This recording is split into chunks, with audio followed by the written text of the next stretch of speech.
The winding course of history is marked by singular individuals whose influence leaves imprints heard across the ages. Kings and conquerors, artists and innovators. The legacies of such figures reveal much about both their personal stories and the broader contours of the societies in which they lived. One such towering yet still obscure figure is Stanisław August Poniatowski, the last monarch of the Polish-Lithuanian Commonwealth.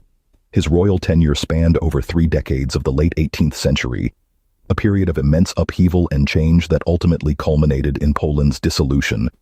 With a life that provides a unique window into this pivotal juncture, characterized by political turmoil, cultural flowering, and fateful geopolitical realignments. More than just Poland's final sovereign, he personified the contradictory impulses of the age, forwarding sweeping enlightened reforms while unable to forestall external pressures eroding national autonomy. In charting Poniatowski's dramatic rise and fall alongside Poland itself, the intricacies and paradoxes of his remarkable story come into sharp relief. Was he visionary or opportunist? Patriot or collaborator? Reformer or reactionary? Exploring such questions promises richer understanding of both the man and his tumultuous times. To grasp the forces that shaped his early life, one must begin with his distinguished aristocratic lineage. He was born on January 17, 1732, in the majestic Polish city of Warsaw.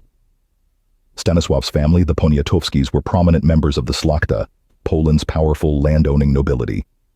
His mother, Konstancja Czartoryska, herself hailed from one of the country's most eminent aristocratic dynasties. From childhood, he enjoyed the privileged lifestyle afforded by his family's wealth and connections. Yet ease and comfort were accompanied by uncertainty, as Poland's political status and territorial integrity remained under constant threat from aggressive neighboring powers, Russia, Prussia, and Austria chief among them. Despite looming instability, he took to embarking on a worldly education befitting nobility of the era. Tutors groomed him in classical languages, philosophy, and the gentlemanly arts, an upbringing augmented by continental travel introducing him to cosmopolitan high society. Between 1747 to 1750, also touring France, Italy, and Germany with his mentor and companion, Michał Fryderyk Czartoryski. Exposure abroad made a profound impression on the teenager, awakening in him a deep affinity for the intellectual currents of the European Enlightenment, then permeating aristocratic circles. Before assuming the mantle of kingship, he took to acquiring diplomatic experience and honing his political acumen as an envoy serving abroad. From 1755 to 58, he acted as chargé d'affaires in St. Petersburg and cultivated connections at the Russian imperial court that would shortly facilitate his surprising ascension.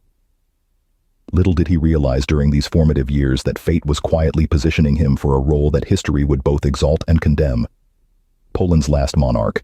The late 1750s were marked by escalating instability within Poland's governing apparatus. When the Russian-backed King Augustus III died in October 1763, maneuvering to choose a successor sparked a contentious interregnum entangling domestic and international actors. From this chaotic milieu emerged an unlikely compromise candidate, Stanisław Poniatowski.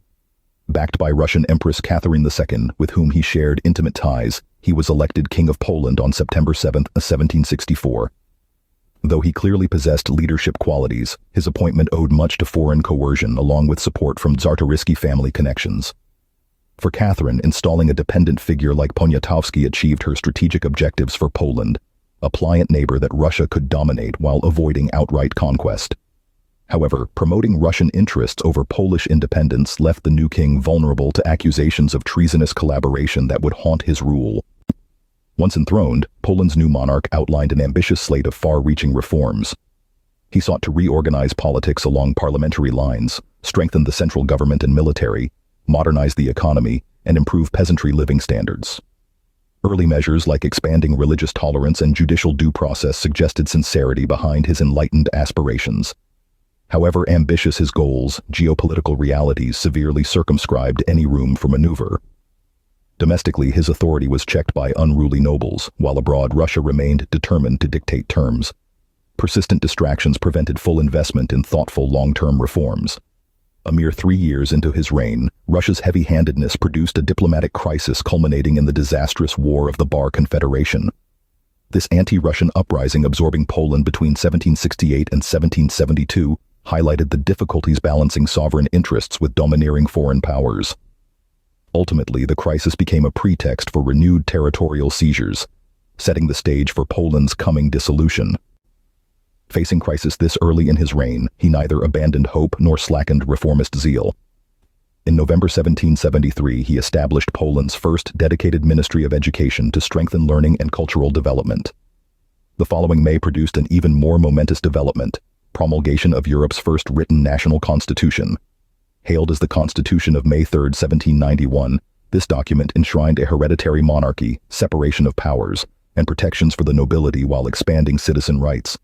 Though not abolishing serfdom as radicals hoped, Stanisław considered it a moderate step forward, preserving Polish independence amidst gathering reactionary forces.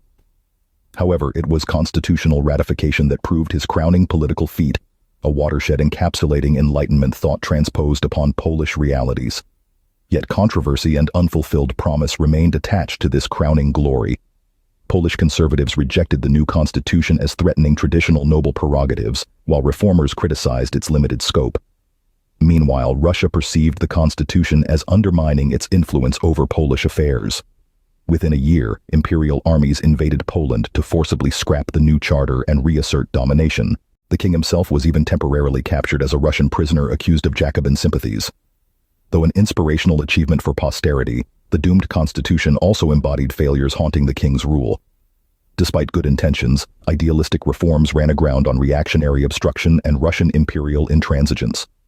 Both Polish sovereignty and progressive change proved impossible amidst surrounding autocracies.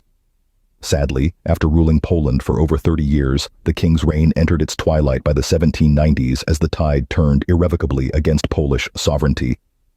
Despite achieving meaningful reforms and steering the nation through tumultuous episodes, Poland's territorial losses proved impossible to reverse. In 1793, the second and third partitions divided remaining Commonwealth lands among Prussia, Russia, and Austria, reducing Polish territory by over 50% and signaling the end of meaningful independence. After an uprising in 1794 led by Tadeusz Kościuszko was sadly crushed, the 1795 Third Partition sealed Poland's elimination, forcing Stanisław's November abdication. Russia claimed the residual Polish lands, exiling our king to the Baltic city of Grodno, nowadays in Belarus. Catherine II's death in 1796 raised hopes her successor might allow Stanisław's return, but this never came to pass. Catherine's son, Paul, instead permitted the relocation to St. Petersburg if he agreed to retiring from politics, an offer accepted later that same year, spending his final days living comfortably but ingloriously in St. Petersburg afterward. For over 2 centuries, how Polish memory regards Stanisław Poniatowski has fluctuated significantly, alternately excoriated as a traitor and extolled as an enlightened visionary. Such judgments often reveal more regarding their times than about the mercurial monarch himself. Critics target his ineffectual leadership defending Polish sovereignty and reliance on Russia's backing to assume the throne at all. Through centuries of thwarted rebirths, occupied homelands, and imposed overlords, an irrepressible longing for self-determination has persisted in the Polish homelands. Seen in full force in this video, right over here.